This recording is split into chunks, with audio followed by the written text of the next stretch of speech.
आज मैं आप लोग के साथ एक ऐसा केस शेयर करने जा रहा हूँ जो हमें बहुत कुछ सिखाता है।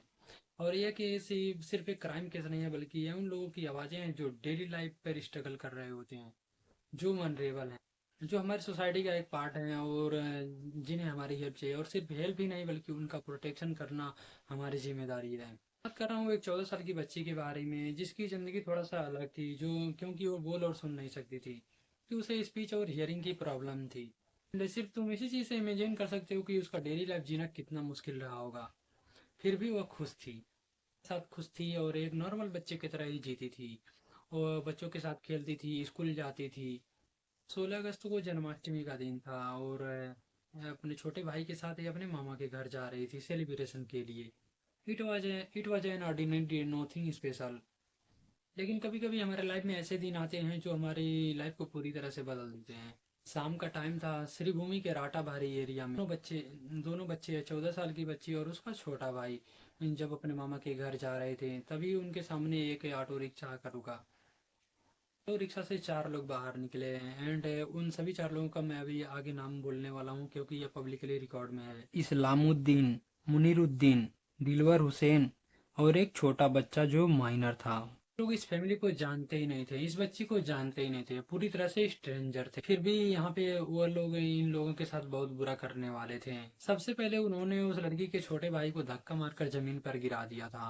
उन लोगों ने इतनी जोर से धक्का मारा था कि उसके ब्रेसेस आ गए थे। उन्होंने उस 14 साल की बच्ची को जबरदस्ती रिक्शा में डाला। जो चीज इसके बाद हुई उसे बोलना और भी मुश्किल है मेरे लिए। पुलिस ने बताया कि उस ऑटो रिक्शा के अंदर इन लोगों ने उस बच्ची के साथ गैंग करा था। पुलिस के इन्वेस्टिगेशन में यह चीज क्लियर हुई कि यह एक अपॉर्चुनिस्टिक क्राइम था। और सबसे बुरी बात यहाँ पर यह है कि यह बच्ची उस टाइम पे बोल चिल्ला भी नहीं सकती थी अपनी हेल्प के लिए। मैं इस केस को कवर करना चाहता था कि क्योंकि क्योंकि अब इसके बारे में कवरेज बन, लड़की का शोषण कर दिया गया था, तो इन लोगों ने उस लड़की को रिक्शा से बाहर फेंक दी। कुछ गुजरते हुए लोगों ने इस बच्ची को रोड के बगल में अनकॉन्शियस हालत में पड़ा हुआ देखा था।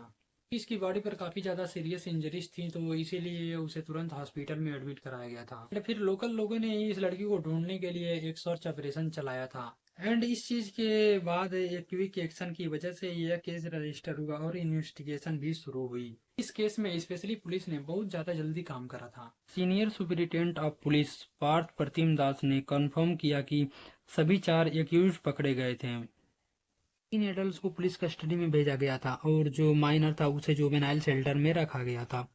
केस पास्को एक्ट के अंदर फाइल हुआ है। यह वह लॉ है जो स्पेशली बच्चों के क्राइम के अगेंस्ट बनाया गया है एंड इस एक्ट में स्ट्रिक्टली पनिशमेंट मिलती है। पुलिस ने इस केस में क्लियर कहा है कि इस केस में इन्वेस्टिगेशन अथॉरिटी करेंगे और वो यहाँ पे एक स्ट्रॉन्ग कमिटेड केस बनाएंगे ताकि यह लोग बच ना पाए।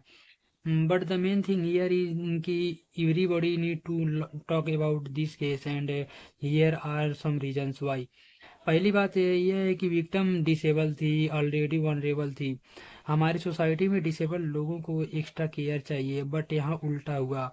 उनकी डिसेबिलिटी को वीकनेस समझकर टारगेट बनाया गया था। दूसरी बात, यहाँ कम्प्लीटली स्ट्रेंजर्स का क्राइम था, कोई पर्सनल एमिटी नहीं थी इनकी, कोई रिलेशनशिप इशू नहीं था इनका। बस कुछ लोगों ने वनरेबल पर्सन देखा और गलत चीजें करने की कोशिश करी। तीसरी बात, विक्टिम कम्युनिकेट नहीं कर सकती थी, कोर्ट में स्टेटमेंट देना, पुलिस को डिटेल्स बताना, यह सब इस केस में चैलेंजेस हैं। मीडिया ने भी शुरुआत में इस केस को बहुत ही ज़्यादा एक्सटेंसिवली कवर किया था। बड़े बड़े मीडिया आउटलेट के बारे में तो मुझे नहीं पता, लेकिन लोकल मीडिया इस केस को कवर कर रहे थे पहले।